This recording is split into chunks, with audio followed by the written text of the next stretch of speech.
Ya di sekitar trakea ya, area sekitar habis terpasang tracheostomi atau pembedahan di area trakea itu. Dengan apa? Dengan kasa. Kasanya harus apa? Steril. Steril dan kita konsepnya harus lembab juga dengan sampai kering gitu ya. Udah nggak musim lagi pakai betadine, pakai perhidrol itu ya yang hidrogen peroksida. Tapi nanti ujiannya gimana? Sama bapak Kayak kalau aja. makin pakai NaCl, sekarang udah pakai NaCl. Nah, terus kalau alatnya kan lebih banyak juga ya alatnya ya. Ada gunting apa gitu ya. Nah sekarang kalau di rumah sakit kalau spesialis THT ya udah nggak pakai gunting. Jadi kasanya yang dipakai, ini yang dipakai kan kasa steril ini deh ya, kasa steril. Boleh aku buka ya. Jadi kalau luka tracheostomi ini kan dibuka nih. Ini terlalu kecil ya, pendek ya. Satu. Maaf ya ini cuman preliminary doang. Nah, sebelum kita melakukan tindakan kan ini udah terpasang di sini. Kondisinya gini kondisinya udah ada balutannya. Biasanya kalau awal-awal lukanya itu dia ada betadine.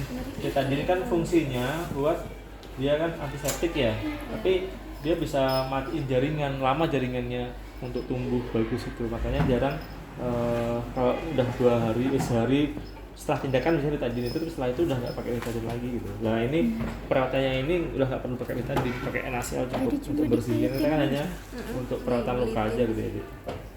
Nah kondisi kayak gini, jadi nggak perlu gunting juga. Nah gunting itu biasanya kalau kasanya ini tebel, jadi karena nih betulnya gini ya. Kalau kasanya ini tebel gitu ya, nah ini dia digunting tengahnya gitu, sampai digunting tengahnya kita tinggal masukin, tinggal ngerapetin aja. Kalau sekarang nggak usah kata THT itu, karena ketika kita gunting masih ada apa namanya serabut-serabutnya gitu kan, malah takutnya malah masuk kan, nanti susah nanti kalau campur kulit kalau kering gitu ya. Jadi kalau THT, spesialis THT itu bilangnya mencegah ininya campur ke luka gitu ya, nggak usah. Jadi kita pakai apa namanya itu pinset, kita pipitkan ke kanan kirinya gitu. Kita coba ya. Indikasinya apa? Indikasinya dan apa namanya, tidak ada infeksi kayak gitu ya. Nah ini mencegah terjadinya infeksi biar mencegah lukanya bersih. Memang ya buat kelembapan juga ya, kalau lama-lama nggak itu kan kering kan lukanya juga semakin jelek gitu ya. Nah, biasanya berapa hari sekali? Kalau gini tuh minimal sehari sekali. Karena kan proses luka kan nggak terus diganti ya. Kapan dia mulai granulasi, mulai ada tumbuh jaringan, kalau kita tuh sering ganti media lukanya itu, ganti perbannya itu. Jadi yang perlu kita persiapkan di sini ya sama ya, kita sendiri yang misalkan adalah handscoon, gaun atau barak gitu ya. Terus pasiennya apa gitu, dia perlak gitu ya. Nah medianya atau alatnya apa? Yang jelas yang pertama adalah set GV ya, set ganti perban gitu ya, set steril ya. Apa istilahnya kalian nanti lihat di teori apa. Nah saya sebenarnya cukup buat pincet 2 ini cukup ya, pincet silkis anatomis atau adanya apa ini cuma silkis anatomis semua ini ada ini. Nah, jadi pincet ini sama apa namanya ini instrumen ya. Satu saat kan misalnya ada di sini semua ya, guntingnya nggak usah. Terus kita butuh bengkok ya, terus ya sama NaCl ya, NaCl sama ada komnya juga gitu ya. Komnya itu buat apa? Buat ya kita ngerendam apa namanya NaCl, kasa ya. Ya maksudnya NaCl masuk sini kita rendam ya.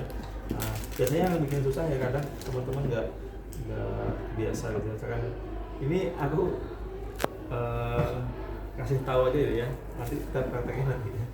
Jadi gini, jadi kita bersihinnya tuh persiapannya 2 atau 3 kasa lah gitu, 2 cukup ya. Yang penting lukanya kan bersih, jangan lupakan sampai kotor kemudian kita bersihin, mesti lebih banyak kasanya. Nah kita persiapkan apa namanya, kasa lembabnya itu kan kita kompres ya, jangan basah kemudian kita langsung ke sana gitu ya. Nah ini kan udah lembab lah ya, jangan sampai basah kita kesana kan nggak nyaman basah juga ya. Nah, boleh kita setiap kali ngebilas kita bersihin, kita buang, kita bikin lagi nggak apa, boleh kita siapkan di instrumen sini gitu, biar cepat gitu nanti ini. Tinggal kita pasang dan kita pastikan mending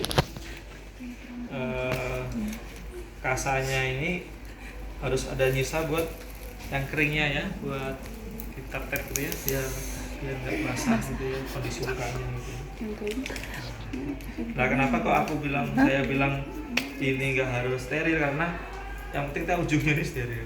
Tangan kita itu yang penting nggak ngambil langsung sini, enggak gitu ya, itu udah on semua. Salah. Nah ini maksudnya ini semuanya kita ambil, ini yang penting ujungnya ini steril ya. Ini steril. Kita bisa pakai sirkus anatomis, apa namanya, kita biasanya indikasinya apa, kemudian jelasin ke pasien tujuannya apa gitu ya, terus kita kontrak waktunya, terus kita izin untuk dibersihin dulu. Jadi kalau yang ada di sini kan dia lingkar kan gini. Nah itu kita buka pelan-pelan ya, kita buka pelan-pelan. Jangan sampai asal narik, soalnya ini kan dia kan melingkar ini ya, agak ribet sih. Nah itu melingkar. Nah bengkoknya kita deketin bisa di troli dekat kita, atau kita di sebelahnya pasien lebih bagus kalau tuh. Terus tadi aku bilang yang sudah kita lembabkan tinggal kita ambil.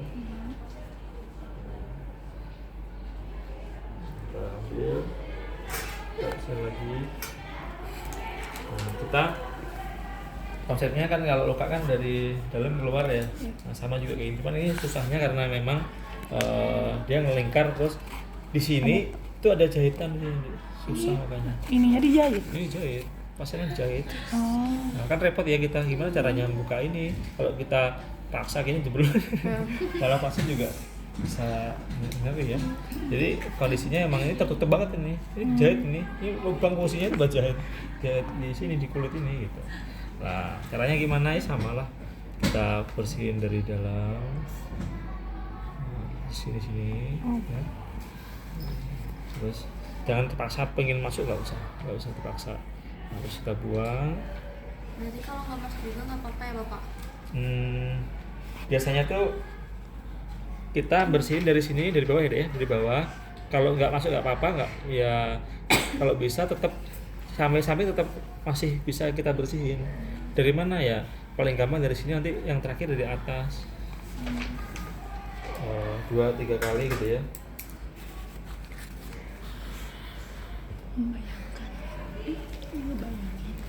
Terus yang ganti kanul itu bisa.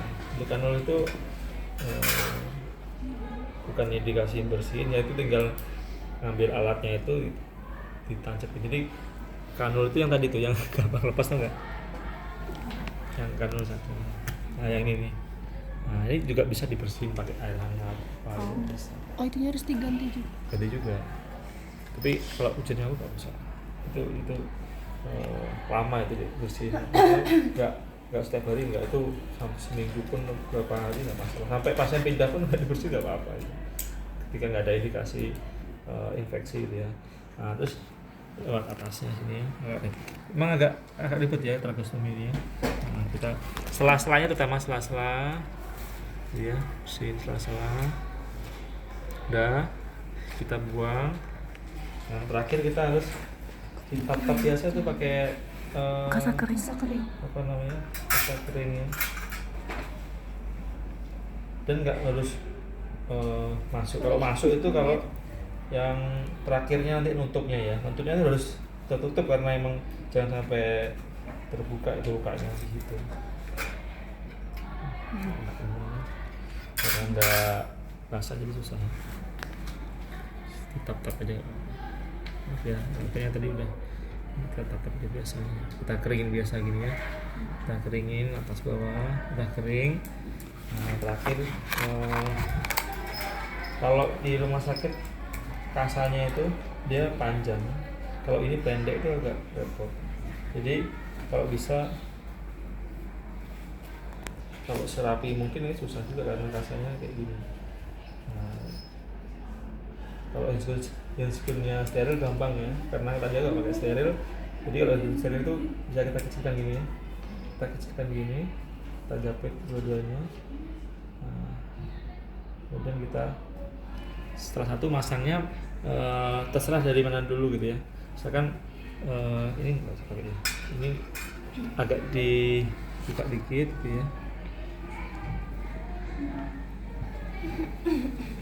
dibuka dikit, ini di kesiniin yang apa namanya, terus masuk ya Dek, jangan sampai nggak masuk nih. Itu walaupun dijahit tapi pasti ada selahnya ya, nggak mungkin nggak ada selahnya karena memang ini kan elastis ya, karet gitu ya. Nah, pasti ini nggak bisa full gini karena ini kan jadi gampang ya, ini masuk ini dari bawah sini ya. Nah, pasti di sini. Jadi kalau udah gini ya tinggal lingkar aja tuh. Nah, nanti kita ngatin pakai, ada dua-duanya pakai apa, pinset.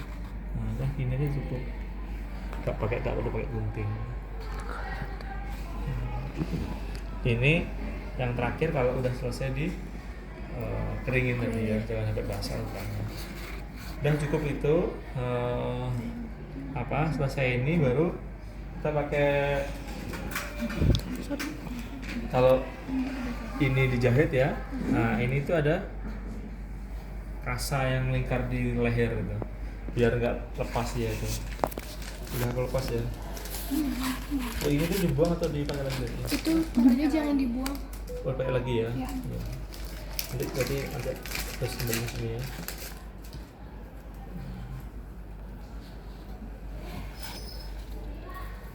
Nah ini pepetnya ini ya. Ini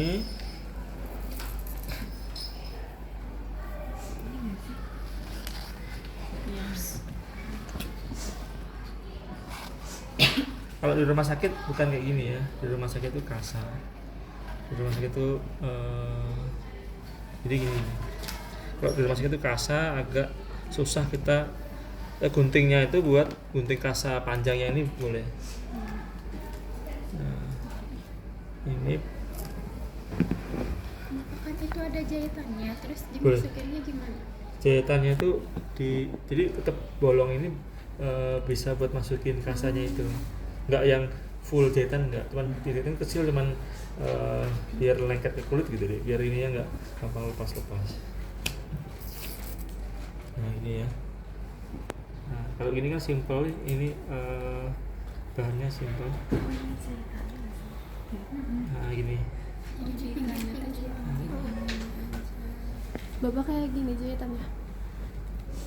Yang hitam-hitam pinggir. Bisa. Ya. Tapi biasanya sih seringnya itu deh, jahitannya sering lepas ya. Tapi ya kayak gitu sih, di pinggir-pinggir itu hitamnya. Bapak kalau misalkan jahitannya lepas, Lepas? terus dijahit lagi. Banyak kan sih enggak. Itu ketika awal dong jahitannya biar nggak lepas. Tapi ya itu indikasinya apa, nggak bocor ya, nggak bocor oksigennya, terus nggak gampang ketarik. Yang gampang ketarik itu kanalnya ini sih, sama oksigennya yang tadi ini gampang ketarik. Cuman kalau dalamnya ini kayaknya sih lebih, ini yang bikin patennya ini nih, talinya itu. Talinya ini kalau di Phantom ini kan ada talinya, enak nih. Nah kalau di rumah sakit dia kasa, dia susah lagi masukin lain kan. Kasa itu steril, itu nggak apa-apa, itu kan kasa bersih doang kan. Kalau yang on tuh apa? Kasa buat bersihinnya aja. Kayak gitu. Jadi nanti kalau saya lebih gampangnya Bapak kalian. yang ini bukan yang bapak kasar. Nah ini kasa ini, gitu. Ini kasa ini kan, jadi ini ditali lagi tuh, ini tali, kemudian itu ditali gitu. Jadi kasanya itu ada kasa khusus, ada kasa yang kasa perban gini, repot lagi kasa perban gini kan. Kasa yang panjang yang besar, dan kecil-kecilkan kita masukkan ke sela-sela ini, terus kita tali mati gitu. Nah terus kita tarik, ya kan. Nah seberapa panjangnya kita potong, baru kita tali lagi. Kalau ini kan udah permanen nih, udah tinggal kita menyesuaikan seberapa patennya. Yang penting nggak longgar ya, longgar gampang lepas nanti. Gitu. Simpel ya kayak gitu ya. Kalau saya baca tuh saya itu clear. Intinya sampai kayak luka itu apa? Steril. Lah yang bedakan apa? Yang bedakan ya lokasi lukanya gitu ya. Dan apa namanya? Lokasi lukanya, kondisi lukanya, gitu. Tapi konsepnya lukanya itu sama. Kalau ini lukanya bukan yang post operasi tracheostomi, bukan, tapi yang udah perawatan luka tiap harinya gitu ya. Nah jadi nggak perlu pakai betadine, nggak perlu pakai hidrol, apa namanya tadi itu? Yang Peroxida itu ya. Nah itu nggak usah. Terus nggak usah ganti ini, nggak usah, karena ganti ini juga kalau nggak ada indikasinya nggak perlu diganti gitu. Kalau diganti biasa aja dipakai handskun bersih lebih steril ya. Nah, ini dicuci biasa atau bahkan karena kalau tracheostomi itu ada kayak ininya tuh persyaratannya namanya ada penggantinya lah gitu ya, ada 2-3 kayak gini kanulnya ini tuh. Kalau di teori kan ada ganti kanul juga ya. Iya. Nah itu ya tinggal lepas aja nih, jadi dicuci, ganti yang baru, ambil yang baru di boxnya, kotaknya itu udah disediain dia. Nah tinggal dimasukin aja tuh segini, udah selesai. Itu yang ribet tuh emang yang bersihin di dalamnya, sama konsepnya kayak rawat luka. Bapak mau nanya, ini tuh buat sama kayak ini. Itu tepis ya, bisa, jadi pakai ini juga bisa. Kalau ini tuh dia namanya tracheostomy tepis dia. Coba tepis gitu deh, tepis sebenarnya. Kalau ujian pakai ini Bapak. Nggak usah, pakai ini aja. Jadi udah beres itu langsung ditutup. Oh, ini udah otomatis ini nggak perlu kita buka. Kalau ini kan dia nyambung ke oksigen ini. Oke.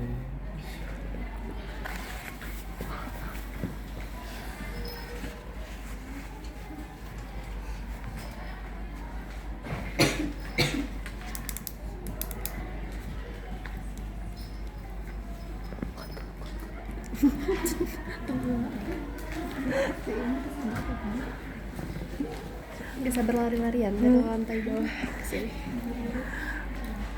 Mana tangganya kecil-kecil? Iya lagi.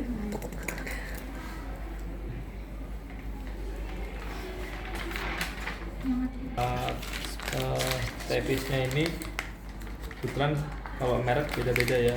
Cuman di sini pakai ini nggak apa-apa. Jadi sama tujuannya ini, dia juga ada pelembabnya. Kemudian buat ada posisinya ini kan ada pelembab, kemudian ada penyaringnya. Ini langsung ke oksigen deh, oksigen yang ke sentral gitu.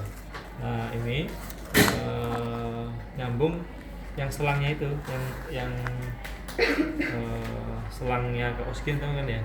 Kalau misalkan pakai nasal kanul, dia langsung nasal kanul. Tapi kalau yang simple mask kan disambung lagi ada maskernya kan. Nah penggantinya tepis kayak ini, namanya tepis. Jadi nggak perlu pakai ini lagi gitu, karena oksigennya udah masuk di sini, disaring dulu ke sini gitu. Jadi nggak perlu pakai ini karena udah pakai itu. Kalau pas hujan nanti ininya disambungin ke oksigen nggak? Harus Boleh, disambungin. lebih bagusnya kayak gitu nggak apa, oksigen kan dia pasti pakai oksigen kan kalau gini kan nggak apa. Nanti saya ada yang nyediain itu gitu. Tapi nggak ada ya sudah tepisnya. Kalau itu Bapak kapan sendiri ya Pak? Kalau kapas lidi itu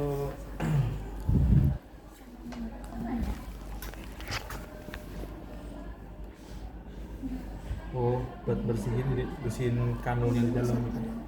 Bisa gitu bersihin. Cuman kalau kapas jangan takutnya ketinggalan ya. Mungkin ininya bersihin.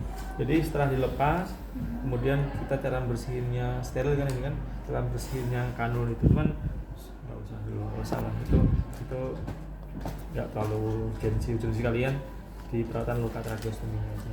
Gitu. Jadi kalau hujan mah pakai Nggak usah. Berarti hujan cuman ini sama masangin ini Pak, ganti perban sama ganti ininya tali. Itu aja ya, simpel gitu aja ya, nggak usah ribet kalian. Itu kita nggak usah bersihin, ngapain kita bersihin, udah ada ininya kok, penggantinya kok gitu. Jadi satu boxnya itu isinya nggak salah 2 atau 3 gitu.